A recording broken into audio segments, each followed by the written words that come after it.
mechanic. Hey, what's up, people? You know what it is. This is the podcast infamous Don't Run From Us. I am one of your hosts, Lee West. This your boy, man. Darren, man. D Money in the building, man. We back for another one. Don't run from us, man. My guy, what we got talking today, man? What's on the menu? Man, today is self-assessment, bro. Like self-assess. When you sat back, thought about life, and what has it done for you, and what steps did you take to get to where you are today? Like, you know what I'm saying? You just think about a story in your life when something may have come about, or, you know, you're venturing off into wanting to do the whole entrepreneurship, boy. And what did it take for you to get there? But first, we got to start off with the highlight of last week.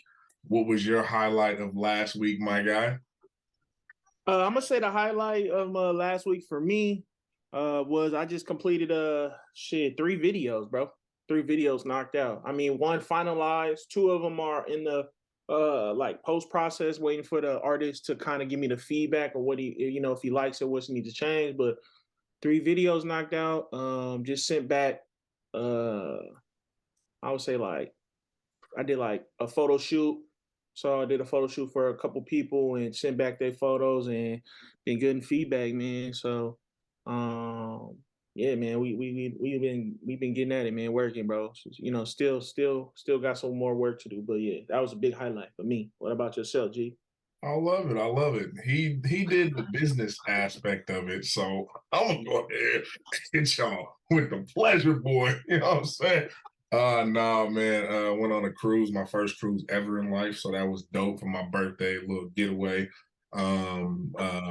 Went to Mexico, did a little cruise, 3 days. Oh no, 4 days, 3 nights. Yeah, man, that was cool. It was a cool little vibe, man. They had a little bit of everything on there. My biggest enjoyment on that cruise would have been the gym that they have with the ocean floor deck. You can see the floor while you running on that treadmill, boy, or while you hitting the weights. You know what I'm saying? That was dope. You get that drink pass? You get that drink pass? Man, yeah, oh yeah, bro. That was get that limited drinks, boy. Hey, man, it's stacked up, bro. I got a few highlights from that time, that cruise, bro. Yeah, so that was one. That was number one. I'm gonna just say that was number one. Then we did the whole all you can eat joint. Me and my best friend Brandon, we went out there. Like I said, he was like, man, we gotta go on a cruise for your birthday. Do something big for your Trey 5. You know what I'm saying? Trey Pound. You know what I'm saying? Out here. Trey Pound, 3 Trey Pound. You know what I'm saying? Hey, out here. Yeah, we got the drinks. You can drink as much as you want. What? Bro, damn near like 15 drinks a day. 15 a day, yeah, bro. And I think I only made one day. Saturday was the only day that I drank all 15. And it was a day. It was a good time, bro. Boy, when I went on that cruise last time on Cruise 15, I said, start them up, boy, throughout the day. Start them up, boy. Yeah, bro. It was a fire time. Maybe we're going to have to do a podcast on a cruise one of these days. Man, that'd be hard. I'm just saying, dog. You know what I'm saying? We might have to put that in works. It's early development, everything. But yeah, it was a great time. They had comedians on there. They had all you can eat buffets on there. And then we went to Mexico, did the ATV, boy. Walked up and down the little touristy section or whatever, and then went to pop us some beers in Ensenada. And you know, they was in there flipping chicks upside down, giving them shots and shaking their heads. You know, it was a good time, bro. You know what I'm saying? And yeah, you met some dope people. Met some people from Ohio. Met some people from LA. Met some people from New York. Met some people from the Dominican. And it's just a beautiful thing to be able to get out there, network, and meet new people. And you never know, you know, build new relationships and friendships. And you know, that was my highlight, man. Just being able to be with the people, explore, enjoy life, and reap the benefits of this wonderful backyard of ours. I tell everybody all the time, the earth is our backyard, bro. You know what I mean? And it was definitely something for me to go ahead and take flight on and enjoy. The reason why I picked self-assess. On a side note, before we get into that, bro, y'all heard that, man. Trey Fine, dog. So like I said last week, we sang happy birthday. Trey Fine, my G is Trey Fine. Big accomplishment, man. Like I said, we've been talking about it. You make 35 years as a black man, that is amazing, bro. So yeah, 35, you know what I'm saying? But before we get to that, man, let me I'm gonna start everybody off. I'm gonna do the icebreaker today, man. My G, what was your favorite childhood movie and why? I got a lot. But right off the cuff, I'm gonna have to go with Little Rascals. And just because all I can hear is, "Oh my darling, oh my darling." All Falfa over there singing a little darling, bro. That was the classic, bro. Like he put the spin on romance before we knew anything about it. You know, they had the whole He-Man woman hater boy jumping off, Spanky, Spot, the dog, and they was smashing around in the go-karts, bro. Like, I mean, that was the time we didn't have to worry about no bills. We didn't have to worry about nothing but just being a kid, bro. So I mean, that would probably have to be my childhood memory. What about yours, bro? They had their own clubhouse and built their own cart, bro, for a race. I ain't never seen that from kids, boy. They built hard. It was hard out here in the paint, bro.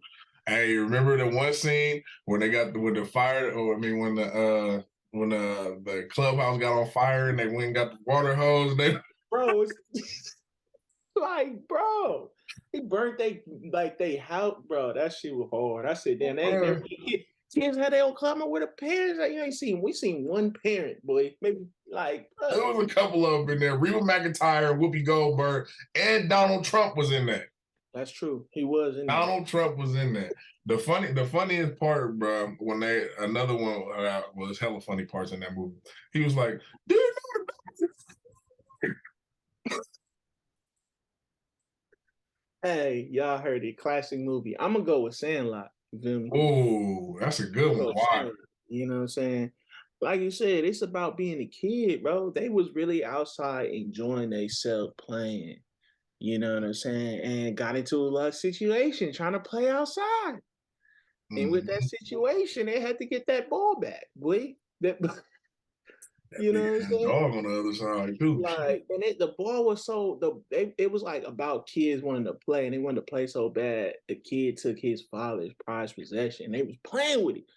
So mind you, even if the ball didn't go over the fence into that big ass dog mouth, boy, that baseball is ruined, boy. That shit was It was Dunzo. It was fun. Dunzo. Man, just see a group of kids work together just to get that ball back, bro. And you know what I'm saying? That shit was amazing, bro. That shit was crazy. Like, so that I would say that was kind of like build me up on childhood. Cause like I said, when we was growing up, outside was outside. Like we was making up games, like, you know, hide and seek. Like, and the crazy part about hide and seek, you know what I'm saying, when we was growing up, niggas wanted to had the best hiding spot. They didn't even want to get touched. Like, it's not even about, oh, you can try to find me. It's like, nigga, I'm trying to hide. You ain't gonna find me here. Niggas be like, where that nigga there now? I ain't seen him, but you be or freeze tag or all type of stuff. So like, my mind was a whole other different hide and go. You know what I'm saying? He still got that vacation buzz in him, bro. He got that vacation buzz. Bro, to be a kid again is be a beautiful thing, bro. But you know, blessed to be 35 and be here and alive. Something else that's big that just touched me is, you know, we both African American, young Black business owners, entrepreneurs, represent our own clothes. You know what I mean? Come on, you see. You know what I'm saying? Look, and it wasn't planned. I'm trying to tell y'all this was not planned. We talked on the phone. I told him we couldn't talk on the phone about what was going on until we actually hopped on the pod. So don't run from us, dog. Shit. Don't run from us. What's on the our viewers, people that are watching right now, what are some of y'all favorite childhood memories or movies? Go ahead, drop those in the chat whenever y'all get a chance. In the chat, comment, put it on there, man. Let us know. And why. So we can reminisce with y'all and we can take it back. Oh God. So yeah, today's topic, self-assess. And the reason why I wanted to spot it like that because of everything that's going on right now with Megan Thee Stallion and Tory Lanez. Like self-assess is huge in all that we do. You know what I mean? Like they didn't think that they was going to be in that predicament for themselves. And I had to think about a situation for myself personally.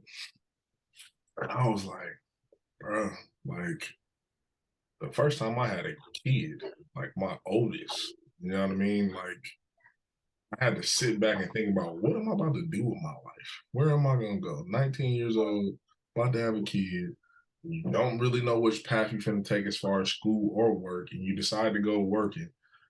I didn't know what self-assessing was at that time. I didn't have no type of like strict guidance. And I think the year after that, that's when I met you down at San Jose State. And I still didn't have any guidance. You know what I mean? So it took me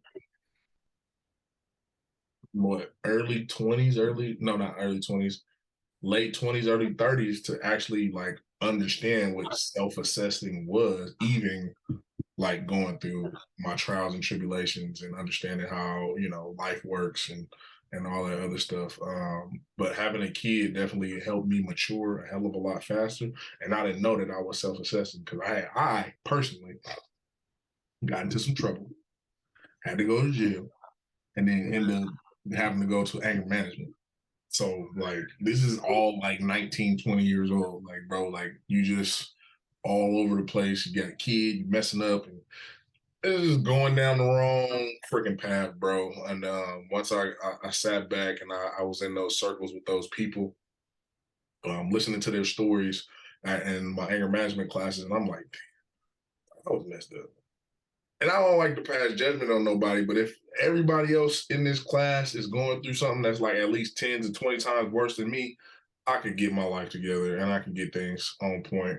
And that's when I decided to jump into the security field because I was like, it's going to be easy. I'm going to get a quick job and yeah, it's going to be cake work. I did that way too long. I'm going to just say that right there. I did that longer than I should have.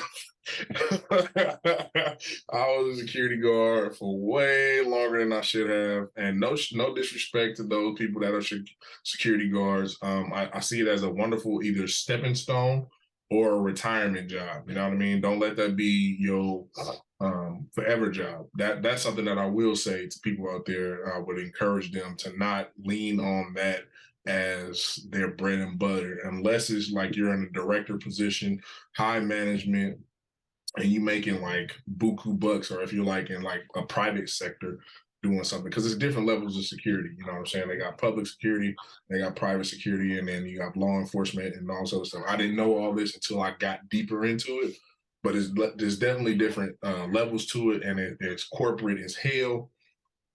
But I'm not trying to discourage anybody. I just know that that wasn't for me. It was a wonderful launching pad to get to where I am today. And man, I got 2 more semesters, so I got another degree under my belt too. Well, I mean, you said made a good point, bro. You made a good point. I say like this, man. You self-assess, like, and you gotta think about it, man. You had a kid at 19, man. That's young. You know what I'm saying? Like, I don't have kids yet. I want to have kids, but I'm like I said, I'm 34. But I don't got kids yet. But having kids at 19, when you're still trying to figure out yourself, is hard. So, like you said, I was, you know, I wouldn't even say you made the wrong path. You were still trying to figure out yourself. You're 19, now you're thinking about, damn, now I'm bringing somebody into the world. How am I gonna handle that? I don't got no, you know, I don't have a job. I don't have this. I'm still trying to go to school. I do want to maybe I have a career I want to do. You have this, but it's like I got to think of what's important. So and sometimes that's frustrating when you're 19 and you feel me, you like, I can't do what I want to do in a sense when I got other responsibilities now. And it's stressful. But Right. like you learn from those stress. You self-assess, like, hey, maybe that time when you went to jail, maybe that time, like you said, you had to sit down. It helped you think. Like, you know what I'm saying? It got you through that thought process and how you handle your situation, put you on the path and you learn from it to put you on the path to where you are today. You feel me? I feel like we learn from our mistakes and we're young. Trust me, I feel like, you know, I self-assessed when my mom's passed away, you know, RIP. I just thought about a lot of stuff that, you know, my character, you feel me, what I wanted to do, how I wanted to live. And just lean on a lot of the people that was in my life. I leaned on a lot of people that's in my life that was like, you know, brothers like yourself, friends, you know, people that I call like brothers and family and things, but just really looked at life. Um, and you know, like I said, I went to therapy. I mean, kind of still doing that, but like it's self-assess myself by understanding myself, setting boundaries for myself. Because we was young in college. I did young and dumb shit in college. Like some things I regret, some things it's like it's a learning experience, but you know, those things that happen have molded me into where I am today, what I want to do today, how I handle myself today, how I set boundaries for myself, how I don't have to feel included in everything to feel okay. Don't have to always say yes to something. I can say no and be like, I'm not doing it and feel cool. Like I'm not, it is something that it helped me create that boundary where I feel good about myself. Like I don't have the need to feel like I have to be wanted. You know what I'm saying? I feel comfortable enjoying myself, doing things that I love to do by myself or doing things with people that I feel like are mindset. So it's like if I want to get ahead, I want to be around people that are getting in the same category, maybe getting ahead or doing what they're doing in a structure.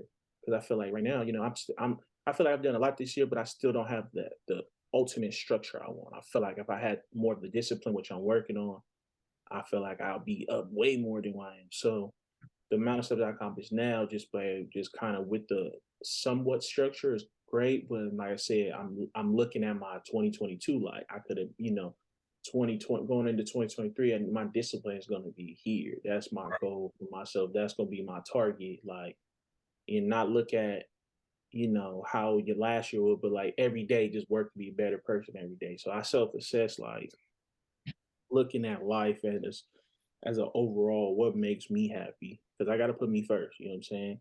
Like what's her name say? Taraji P in Empire. I gotta put me first, Lucius. I gotta put me first. So, I mean, like it's the number one thing, and I always tell people it's crazy, and I feel like people need to understand like you come first, whether it's family, whether it's friends, whether it's not say your kids, but like in a sense like that, if you not right, you can't be right for others. If you not where you want to be, if your thought process ain't where it's supposed to be, you're not gonna be great for others. Well, in a sense, You know what I'm you, saying? you still got to put yourself in front of your kids. And I'm not saying this in like a disrespectful way. I'm not saying this is in a bad parenting way. I'm saying this in a safety precaution type of way. Because if we're on a plane, the airplane, right, for instance, they tell you to put the oxygen mask over yourself first, and then you put it on the younger ones because then you're able to function. You know what I'm saying? You have the capacity to take care of you, and now you have the strength to take care of those that are weaker than you. So yes, putting yourself first is definitely like huge for sure. And then another thing that you highlighted that I want to touch back on bases on is the power of no. Like there's so much power and so much greatness in just saying no. You know what I'm saying? Taking your own power back, being able to be in a position so that your mental capacity, your physical capacity, your sexual capacity, your financial capacity, anything that you want to dive into, whatever element it is, you say no, you control what you want to go through and do in life is remarkable. And I know back and when I was younger, this was something that it was a crutch of mine. And now we self-assessing all the way fully right now, bro. I take it back to like it's even started in high school. Like I would do things because you were talking about feeling wanted and all like I would do things because of a girl that I was seeing at the time or whatever, just so that she would like me more. Not because I wanted to do it, but because I was like, all right, if I hold myself back from this algebra class, for instance, you know what I'm saying? I ain't gonna say no names, but her name started with a S, and you know what I'm saying? And yeah, she wasn't equipped with the tools that I was equipped with in math. So she was like, "Oh no, stay back with me so we could be in the same class, yada yada yada." And then next thing you know, she leaves me for a senior. Like, Mm-hmm. bro, like I lost. You know what I'm saying? I won't say I lost it. That I learned a lesson, so I won in that right of being able to be like, "Yo, you should probably put yourself first." Still didn't learn that lesson. It took me some time to learn that lesson. But as I reflect back on it, it was just like, nah, dog, like you got to put you first, even in relationships. You know what I mean? Even if it's a business relationship, romantic relationship, or work relationship, or whatever, you got to put your best foot forward no matter what, because nobody can do the job better than you yourself. You know what I mean? That's just like going into an interview.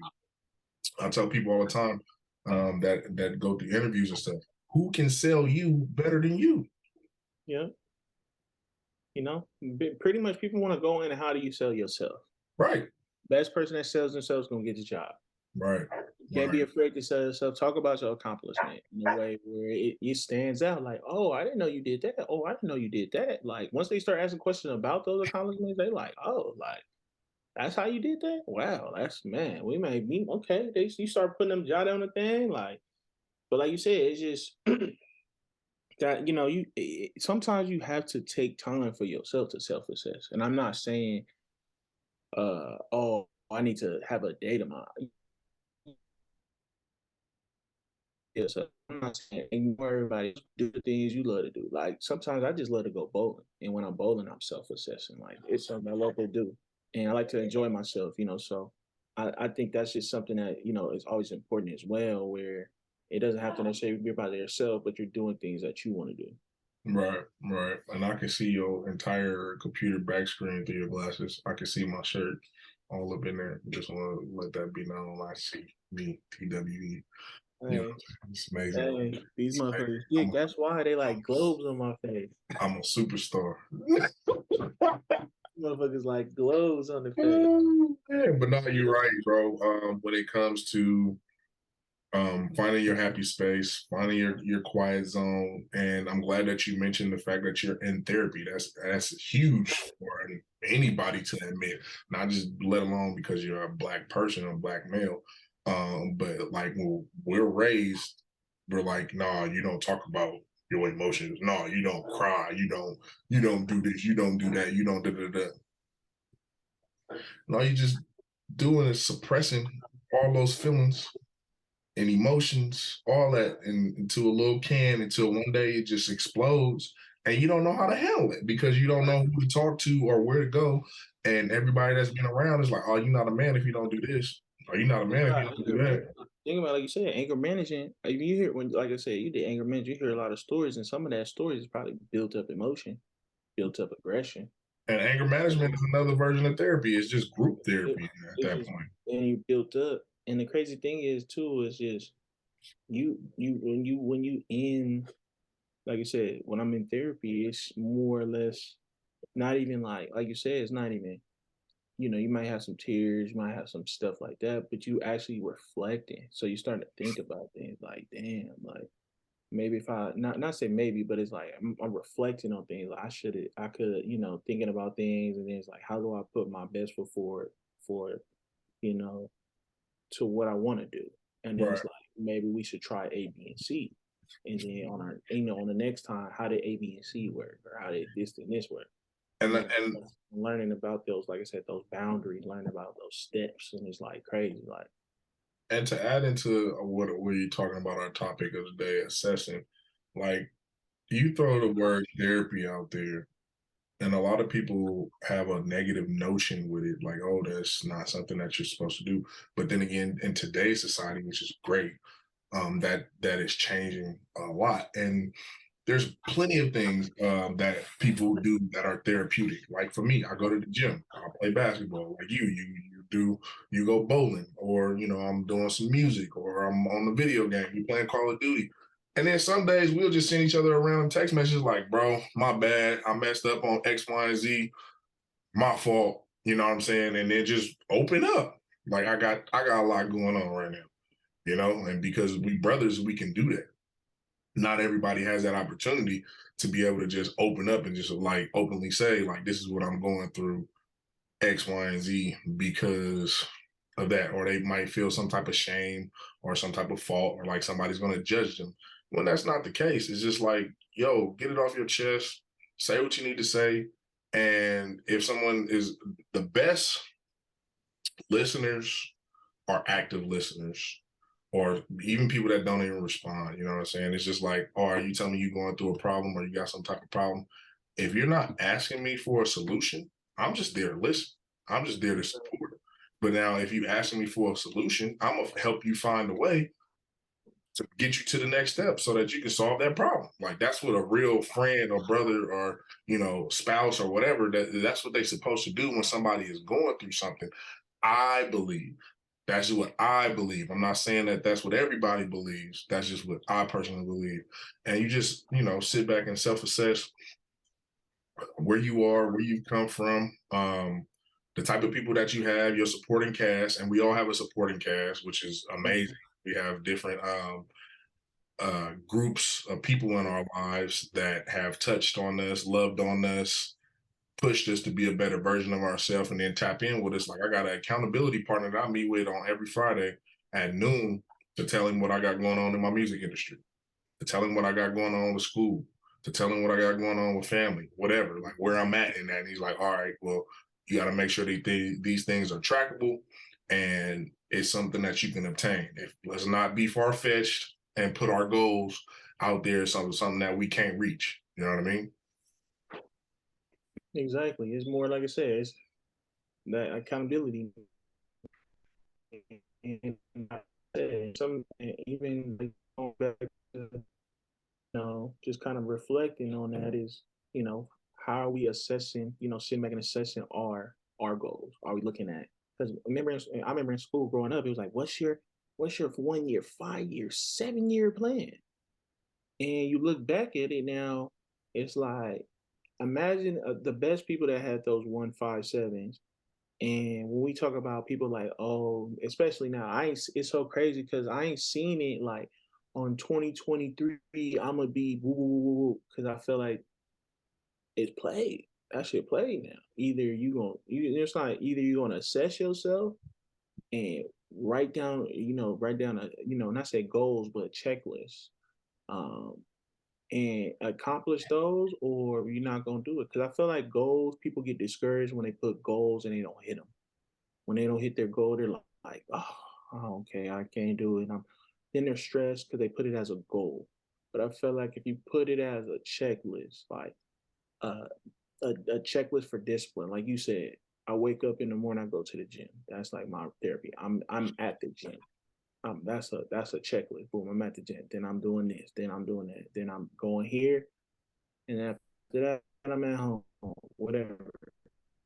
You complete all those tasks, I feel like you feel more accomplished. Your self assessment for yourself feel more confident. You saying, I need to do 8 things. I got to go do 8 things. You did two. Now you're like, damn, I need to do everything I need to do. Now you're all stressing and things of that nature. When there's something like you said, attainable goals, be attainable, or attainable checklist, attainable thing.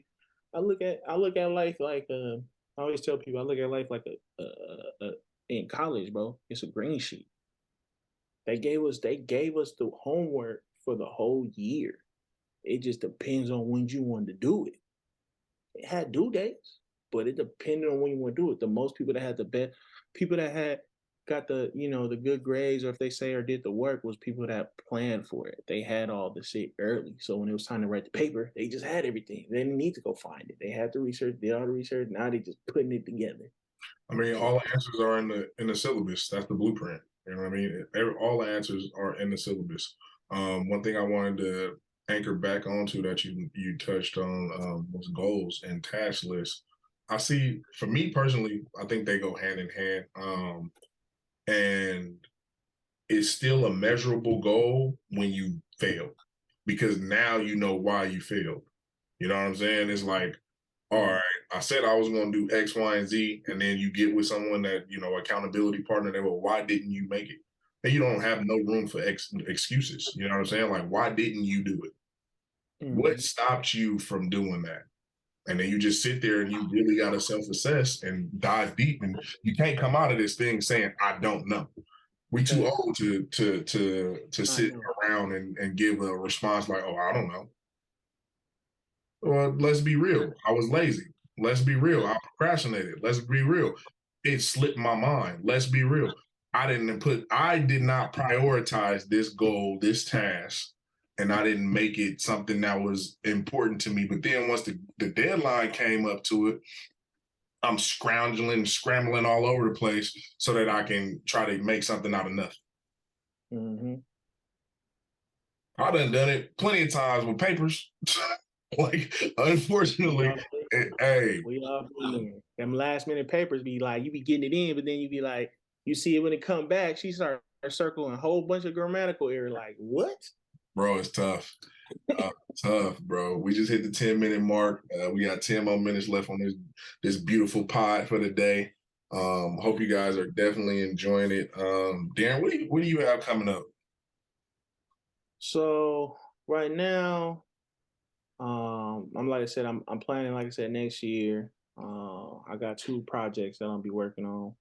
Um, one of them being the DP again, another one being a second director of photography on some projects. Explain what DP means for people that don't know. Director of photography, meaning the head cameraman, person that's going to be shooting the shots, that gets the angles, make sure all the angles are right for the script, looking at the script and making sure we're capturing those highlights of each of the um, shots that we need. So we did that, and then like I said, the second one potentially the same way. Really gonna be practicing on my craft. I think practicing on the craft is gonna be really important next year. Just really getting back into that creative habit, and then, like I said, the discipline. I think the discipline is gonna be key for to be successful. So, Got to use that calendar, brother. So that's something that we both are going to be doing, putting things on the calendar and getting things done. Not just any calendar, the Google Calendar, so that it's connected to our phones and it pops up, gives us an alert, let us know what we got coming up, and just being able to touch bases with one another, like, hey, yo, I got to do X, Y, and Z, or like we say, life happens, things come up. The biggest takeaway for me for this week and going into this new year is remembering that time is not promised to anybody. Tomorrow's not promised to anybody, and I can say that until I'm blue in the face. But the reason why I say it is because I'm in a place where I know that we all need to continue to put our gifts out there and share them with the world. Because the longer we procrastinate, the longer we hold it back, the more we are loading up the I wish I would have, if I should have, ifs, wish, shoulda, woulda, couldas, all that. And the way that you execute those things, you eliminate them, shoot them in the face, and just get to work. Get to work. He said it, bro. Stop procrastinating, bro. Get to work, bro.